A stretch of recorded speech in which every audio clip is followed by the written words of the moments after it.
அடிப்பாங்க, காயப்படுத்துவாங்க, ரத்தம் வழியும் எல்லா டெலிவிஷன்லயுமே ஃபிலிம். ஹாய் வீவர்ஸ், நான் உங்கள் ஜெனி. என்னுடைய வீடியோவை நீங்க இப்பதான் பாக்குறதா இருந்தா ஒரு சின்னதா சப்ஸ்கிரைப் பண்ணிக்கோங்க.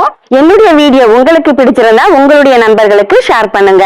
நான் இன்னைக்கு நம்மளுடைய பாரதத்தை பத்தி தாங்க பேச போறேன். நம்மளுக்கு குடியரசு தின விழாவே சுதந்திர தின விழாவும் நம்மளுக்கு வந்துடுச்சுனாக்கா எல்லா டெலிவிஷன்லயுமே பிலிம் போட்டுட்டு இருப்பாங்க சுதந்திரத்தை பத்தி. அதுல குறிப்பாக ரோஜா, கொடிக்காத்த குமரன், காந்தியடிகள் இவர்களை பத்தி போட்டுக்கிட்டே இருப்பாங்க.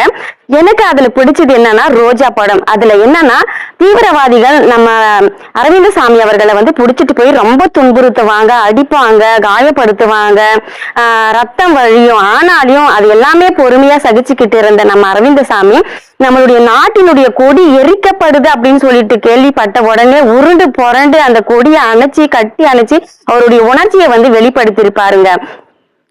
மிஸ்டர் சர்ச்சில் கூட சொல்லியிருப்பாரு, இந்தியா கத்தி எடுத்திருந்தா நான் துப்பாக்கி எடுத்திருப்பேன், அவங்க துப்பாக்கி எடுத்திருந்தா நான் பீரங்கி எடுத்திருப்பேன், அவங்க பீரங்கி எடுத்திருந்தா நான் வேற ஏதாவது ஒரு ஆயுதத்தை எடுத்திருப்பேன். ஆனா நம்ம இந்தியா சத்தியத்தையும் அகிம்சையமும் கையில எடுத்ததுனால அதை விட மிகப்பெரிய ஆயுதம் ஒன்றுமே இல்லை அப்படின்னு சொல்லிட்டு அவங்களுக்கு சுதந்திரம் கொடுக்கக்கூடிய ஒரு சூழ்நிலைக்கு கட்டாயத்துக்கு நான் தள்ளப்பட்டேன் அப்படின்னு சொல்லிட்டு சொல்லியிருப்பாருங்க.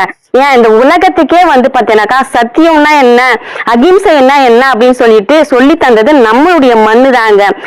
சோ நம்மளுக்கு என்ன கஷ்டங்கள் வந்தாலும் துன்பங்கள் வந்தாலும் அதை பொறுமையாக சகிச்சுக்கிட்டு இருந்தோம்னா கடைசியில நம்மளுக்கு கிடைக்கக்கூடியது வெற்றி மட்டும்தான் என்பது நம்ம இந்தியா உணர்த்திட்டு போனாங்க நம்மளுடைய முன்னோர்கள். சோ இதை எல்லாமே நம்ம கடைபிடிப்போம். இந்த வீடியோ பிடிச்சிருந்தா என்னை வாழ்த்துங்க. நன்றி, வணக்கம்.